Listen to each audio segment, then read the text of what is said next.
It's one of the busiest travel days of the holiday season as millions of Americans are heading home. Heavy snow is making roads treacherous. In some places, ice also a danger. We'll have this rescue and the forecast. President Trump warns the U.S. is locked and loaded and will take action if Iran opens fire on protesters. We'll explain why thousands there are taking to the streets. Federal officials say they stopped a planned New Year's Eve terrorist attack before it could unfold. Tonight, the chilling details. A hiker is killed in a suspected mountain lion attack in Colorado. We're going to test them for human DNA, and then we'll know for sure. She wanted company. And Steve Hartman on the road with a goose tale of love, loss, and hope. They haven't really left each other's sides since. From CBS News headquarters in New York, this is the CBS Evening News. Good evening, everyone, and thank you for joining us. I'm Jerika Duncan. Heading into the first weekend of the new year, it is a busy night. Whether you're driving or taking a plane, holiday travelers are making their way home. Several days of heavy snow has made a mess in parts of central New York. Coastal flooding left roads underwater today in the San Francisco Bay Area. We'll get the forecast from Lonnie Quinn in a moment, but first, Skylar Henry leads us off from Atlanta. This is how not to start off the new year. Stuck on the side of the road, buried in up to 16 inches of snow. It was all too much for this snowplow operator in the central New York town of Oswego. It wasn't just motorists in need of help. This yellow lab found himself in need of rescue after falling through the ice in Rhode Island. Over in Michigan, sub-zero weather encased this lighthouse in thick ice. Ahead of Sunday's football game, the Buffalo Bills sent out a call for help. They're asking fans to shovel snow from inside Highmark Stadium. It could be the Bills' final game in the stadium before they begin playing at a new one next season. Across the country in California, rain plus king tides triggered widespread flooding in Marin County. Low-lying neighborhoods were inundated with floodwater and some roads turned into rivers. This all comes as people begin the post-holiday journey back home. According to the FAA, there are more flights scheduled today than any other day this week. But more than 5,000 flights were delayed or canceled across the country. For the Patel family traveling to Florida, brighter days are ahead. It's going to be nice, 70s, 60s, so we packed kind of that way too. Yeah? Lots of shorts. And as the weather shifts this weekend, including some rain here in the south, experts are stressing two things to travelers. One, give yourself some extra time and also some extra patience so that you can make it to your destination safely. Jerika. And bring some extra snacks. Skylar Henry, thank you. Well, now let's take a look at the weekend weather forecast. Lonnie Quinn is outside the CBS Broadcast Center here in New York City. Lonnie, how's it looking? Well, you know, Jerika, right now, I don't know if you can see behind me, it's really light, but New York City's catching a scant little snowflake here or there, just indicative that we have cloud cover overhead, which does not make good viewing for the first full moon of the season. It's called the Wolf Supermoon. Check out the stats on this. It will be 14% larger and about 30% brighter than a typical full moon. It's called the Wolf Supermoon because this was the time of the year that, food was scarce for the wolves and they were howling. So the Wolf Supermoon, if you don't see it tonight, you'll see it tomorrow night. But the best viewing tonight, look at the maps. It'll show you it's the midsection of the country where the clear skies are. Look out west. Out west, they've got the cloud cover. So let's talk about the precipitation there. The Pacific Northwest continues just get hammered with big rain. They could experience 2 to 4 inches of rain over the next few days. In the mountains, that's 2 to 5 feet of snow, all coupled with wind gusts that could be 65 miles per hour. You were also talking about, the lake effect snow around the Great Lakes. Well, it's still with us. There could be, the potential for 1 to 2 feet by the time we get to, say, Sunday. Sunday should be a quieter day, but you're throwing that on top of, almost 3 feet of snow in some spots. Orwell with 33 inches of snow from this most recent event. Jerika, it is all yours. All right. Thank you, Lonnie. Now to President Trump's new warning to the leaders of Iran. It was posted on social media at about 3 o'clock this morning. The president weighing in on the protests sweeping across Iran with a threat. We have 2 reports tonight, beginning with Natalie Brand. In a new warning, President Trump said on social media, if Iran kills peaceful protesters, the United States will come to their rescue.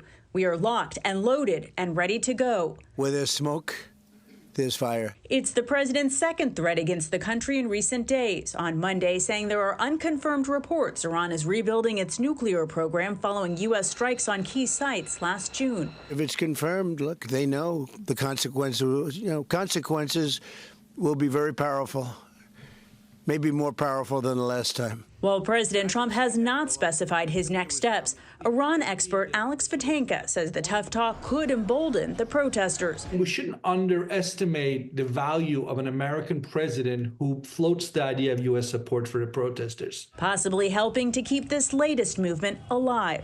Elizabeth Palmer is in London with details on the protests. Right now, social media videos are our only window on this unrest, as journalists aren't allowed anywhere near it. Today, there were chanting marchers in Malard near Tehran. But there's been violence, too. Cars outside a police station set on fire in Anza. Gunfire at a clash in Kordasht. So far, the protests have mainly been in the west and south. 7 people are reported to have been killed, and the security forces are trying to put down the uprisings by force.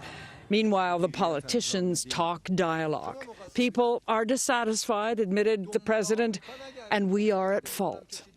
Actually, most are really struggling. Food prices are up 70% this year, and in Tehran, contacts tell me some days when they turn on the taps, there's no water. President Trump's post is a warning from abroad, sure, but Jerika, the regime's most urgent threat is fury and frustration spilling over at home. Elizabeth Palmer and Natalie Brand, thank you. Well, we have new information tonight on the likely cause of the New Year's Eve fire at a Swiss ski resort. The death toll now stands at 40. It happened in an alpine village in western Switzerland. Ramian Asensio is there tonight with the latest. Swiss investigators now say the likely cause of this nightmare New Year's inferno was here. In this joyful image of sparklers on champagne bottles at the bar La Constellation, while in the ceiling, a fire started to burn, killing dozens, mostly young people, and wounding so many others. An absolute priority now, said a top police chief, is to identify all the people who've died. It's unimaginable to say to yourself you'll live without your children. Laetitia Brodard-Citre is still searching for her son, Arthur, 16 years old. His last text at midnight, "Happy New Year, Mom. I love you." All I want, she said, is to find my child. Investigators say next steps will focus on potential safety violations. The bar's max capacity is listed at 300. I don't see more than 100 people fitting there. Davide Gondis first went to La Constellation nearly 20 years ago. Stairs from the basement bar, he said, are a bottleneck. It's always been difficult because it's extremely steep. There are people that should be held responsible for what happened. This is for sure. And Swiss officials say they could pursue legal action for possible negligence for this horrific tragedy, Jerika.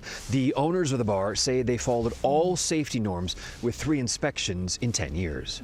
Prayers to all of those families. Ramian Asensio, thank you. Well, now to a murder mystery in Columbus, Ohio. A prominent dentist and his wife were found shot dead in their own home. Their 2 young children were inside.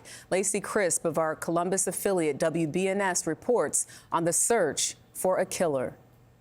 Police are looking for clues after 37-year-old dentist Spencer Tepe and his 39-year-old wife Monique were found shot to death in their home.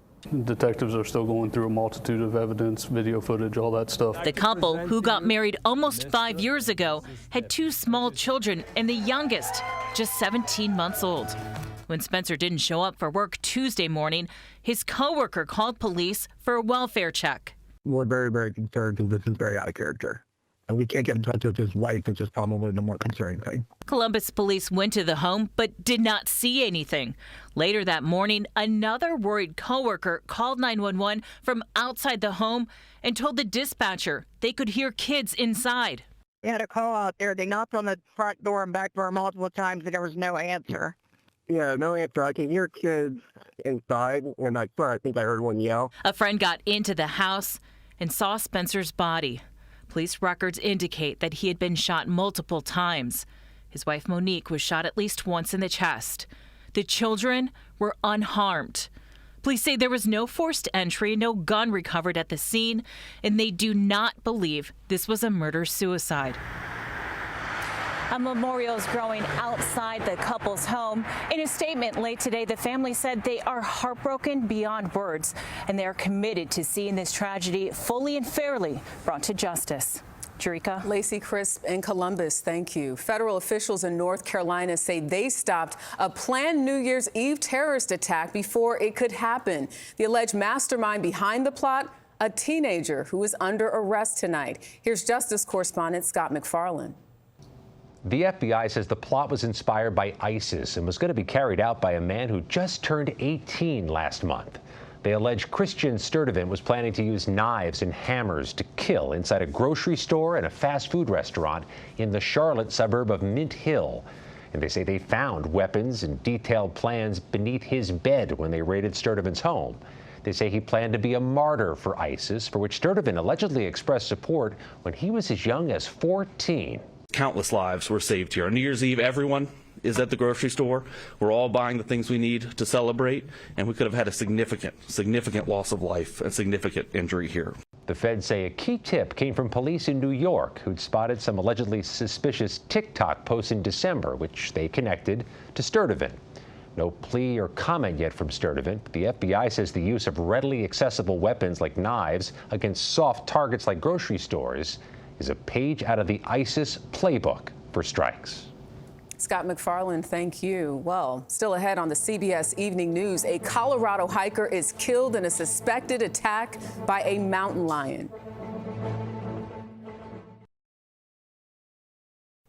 In Colorado tonight, a hiker is dead and the suspected killer is a mountain lion. If confirmed, it would be the first time that's happened in Colorado in nearly 30 years. Carter Evans has the story. Go away, kitty! This is what it looked like when two bikers were stalked by a mountain lion this past November in Southern California. Ah! Go away! They were able to scare it off. No! No! But a woman on a mountain trail north of Boulder, Colorado yesterday wasn't so lucky. Other hikers found her body with a mountain lion nearby. They started to scare the lion from the area by throwing rocks at the animal, and it eventually went away. One of the witnesses is a physician and did not find a pulse. Mountain lions are common here. Security camera shows them roaming at night nearby. This photo shows another one in the same area about a month ago. Gary Messina had to fight off the cat. I just took a stick and swung and hit it across the face. He escaped, and most people do. The last fatal mountain lion attack in Colorado was more than 25 years ago. Nope. Viral videos of hikers staving off cougar attacks like this one in Utah show what to do. Go away! Be loud and back away slowly. Back in Colorado, search teams tried to track down the mountain lion responsible for the New Year's attack. One mountain lion was shot on scene by officers. A second lion was located in the area and also euthanized by officers. Now, police have now released the victim's identity, and an autopsy is pending. Jerika. Carter Evans, thank you. Well, coming up next, Steve Hartman is on the road with a goose tale of loss and love.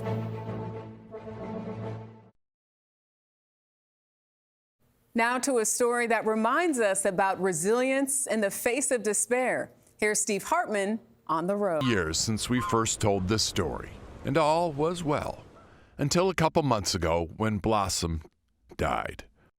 Again, the cemetery staff tried matchmaking, brought in a girl goose named Scout, who immediately swiped left. Didn't seem interested in Frankie or his crew. But eventually, they too fell head over tail feathers. Haven't given up yet. Well, up next, a message from the new anchor of the CBS Evening News, Tony DeCopel. Well, that is the CBS Evening News for tonight. I'm Jerika Duncan. I'll be back here tomorrow, but we want to leave you with this message from the new anchor of the CBS Evening News, Tony DeCopel. Please join him on Monday as we begin a new era here at CBS News. Have a great night. A lot has changed since the first person sat in this chair, but for me, the biggest difference is people do not trust us like they used to. And it's not just us, it's all of legacy media. And I get it. I get it because I've been hearing about it from just about everybody for more than 20 years as I've traveled America on this assignment or that. My mom's neighbors in West Virginia, my own neighbors in New York City, thousands and thousands of conversations in between. Sometimes people want to talk to me about our coverage of NAFTA or the Iraq War. Other times it's all about Hillary Clinton's emails or Russiagate. Or more recently, COVID lockdowns, Hunter Biden's laptop, or the president's fitness for office. The point is, on too many stories, the press has missed the story because we've taken into account the perspective of advocates and not the average American. Or we put too much weight in the analysis of academics or elites and not enough on you. And I know this because at certain points, I have been you. I have felt this way too. I felt like what I was seeing and hearing on the news didn't reflect what I was seeing and hearing in my own life, and that the most urgent questions simply weren't being asked. So here's my promise to you, today and every time you see me in this chair. You come first, not advertisers, not politicians, not corporate interests. And yes, that does include the corporate owners of CBS. I report for you, which means I tell you what I know, when I know it, and how I know it. And when I get it wrong, I'll tell you that too. It also means I'm going to talk to everybody and hold everyone in public life to the very same standard.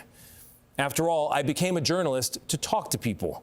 I love talking to people about what works in this country, what doesn't, and not only what should change, but the good ideas that should never change.